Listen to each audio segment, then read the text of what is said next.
ছোটবেলা থেকে নাচ করি, আমার নাচ থেকেই মিডিয়াতে আসা। আগে অনেক বেশি আমরা স্টেজ প্রোগ্রাম করতাম। মডেল অভিনেত্রী আনিকা কবির শখ বিনোদন জগতের সঙ্গে তার সম্পর্ক সেই শিশুকাল থেকে। এরপর বিজ্ঞাপনের মডেল হয়ে পেয়ে যান রাতারাতি জনপ্রিয়তা, কাজ করেন দেশের নামিদামি ব্র্যান্ডের সঙ্গে। তারপর ডাক আসে নাটক অভিনয়ের, তার তাকাতে হয়নি তাকে পিছন ফিরে। বিজ্ঞাপন নাটকের পর শখে চলচ্চিত্রেও অভিনয় করতে দেখা যায়। বলো না তুমি আমার নামে একটি সিনেমায় তিনি শাকিব খানের সঙ্গে জুটি বাঁধেন।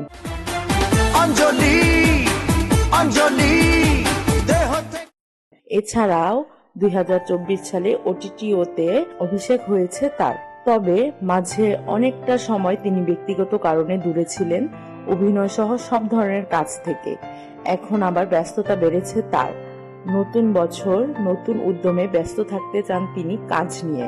এর মধ্যে শখের নাটক ও মডেলিং নিয়ে ব্যস্ততা বেড়েছে। তবে সিনেমায় তাকে আবারও দেখা যাবে কিনা জানতে চাইলে তিনি বলেন, আমি খুব অল্প বয়সে মিডিয়াতে জনপ্রিয়তা পেয়েছিলাম। এর মধ্যে বলো না তুমি আমার সিনেমাটিতে অভিনয় করেছিলাম, তখন মাত্র আমার মাধ্যমিক শেষ হয়। এরপর সিনেমায় সেভাবে কাজ করা হয়নি। তবে ইচ্ছা আছে ভালো গল্প পেলে অবশ্যই সিনেমায় ফিরা, কারণ আমি একজন অভিনেত্রী, আমার কাজ অভিনয় করা, তাই ভালো কাজের অফার পেলে অবশ্যই কাজ করব।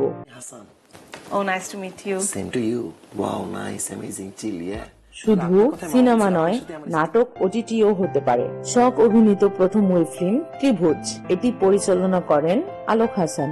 ডিজিটাল এই প্ল্যাটফর্মে কাজের অভিজ্ঞতা দারুণ তার। তবে ওটিটি আছে সিন্ডিকেটের প্রভাব, তেমন ওটিটি ইন্ডাস্ট্রিতেও আছে। আমি সবসময় এসব থেকে দূরে থাকতে চেয়েছি, এখনো আছি।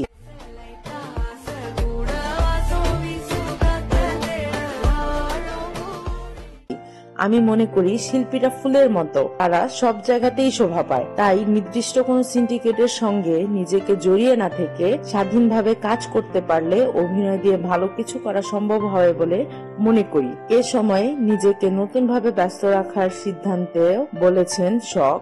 জানান, এখন কাজের ধরন বদলেছে, নতুন মেধাবী নির্মাতারা এসেছেন ইন্ডাস্ট্রিতে, ভালো ভালো কাজ হচ্ছে প্রতিটি মাধ্যমে, তাই বেড়েছে প্রতিযোগিতাও। তাই তিনি নিজেকে প্রতিনিয়ত প্রস্তুত করছেন ভালো কাজের মধ্য দিয়ে, নিয়মিত হতে চান ইন্ডাস্ট্রিতে। রুমাইসা আক্তার, বর্ষা, SBS বাংলা।